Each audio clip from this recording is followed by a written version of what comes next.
大家好，歡迎收睇 C Plus Info C 加消息。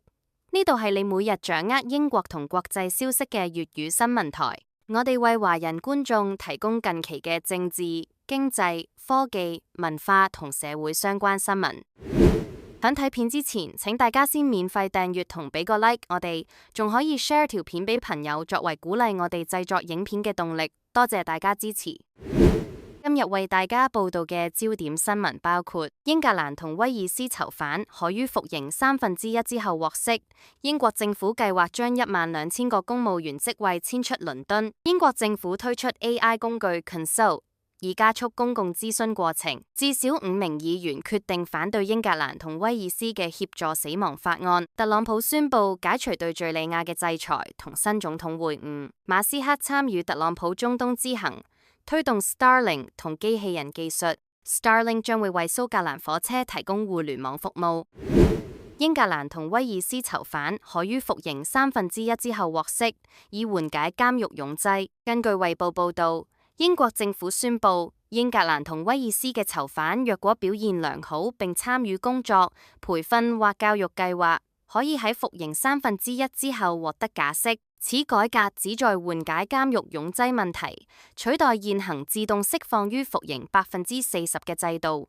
性犯罪、恐怖主義及嚴重暴力罪犯唔適用此政策。改革仲包括加強社區監督、電子監控及設立專門法院，以促進囚犯重返社會。截至2025年5月，英格蘭同威爾斯嘅監獄人口達88087人，接近容量上限，促使政府加速推動改革。司法大臣馬曼婷 Shabana Mahmood 支持此改革，並指出呢一個係30年嚟最重大嘅一次量刑制度更新。改革亦受到前司法大臣大衛高克 David Gauke 嘅支持，佢曾經領導一項獨立審查，建議引入此種進展模式。此舉亦都受到監獄改革倡議者嘅歡迎，認為有助於減少再犯率並提升刑罰嘅有效性。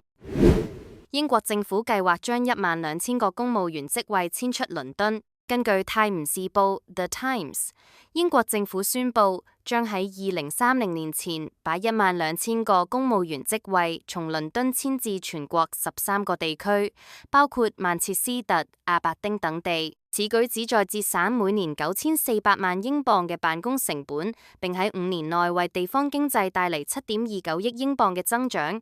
政府部門需提交遷移計劃以納入支出審查。內閣辦公室部長帕特麥克法登 Pat McFadden 強調，呢一項舉措唔單止能夠降低成本，仲能夠將決策權下放至社區，促進全國經濟增長。目前，蘇格蘭擁有25135名英國政府公務員，其中格拉斯哥佔9970人，愛丁堡佔3485人，阿伯丁佔645人。作為計劃嘅一部分，阿伯丁將設立一個新嘅地區辦公室，專注於能源領域，成為能源安全與淨零部門嘅第2總部同埋大英能源公司嘅基地。此外，曼徹斯特將成為人工智能同埋數字技術嘅中心。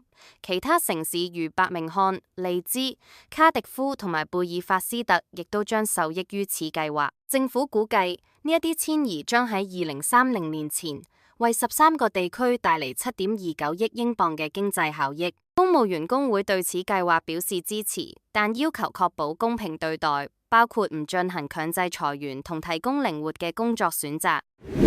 英國政府推出 AI 工具 Consult， 以加速公共諮詢過程。根據衛報報道，英國政府宣布推出人工智能工具 Consult， 旨在加快公共諮詢回應嘅分析過程，減少成本並釋放人力資源。該工具首次喺蘇格蘭政府對非手術美容程序嘅規範諮詢中進行試用，成功分析咗超過2000份回應，準確咁複製咗人類分析嘅結果，並為專家審查提供咗關鍵主題。Consult 係更廣泛 AI 系統 Humphrey 嘅一部分，預計每年可為政府節省2000萬英鎊，並節省75000小時嘅官員時間。科技部長彼得凱爾 Peter Kyle 強調佢嘅財務效率同埋提升治理嘅潛力，儘管仍然處於試驗階段。Consult 預計將喺2025年底之前喺政府各部門實施。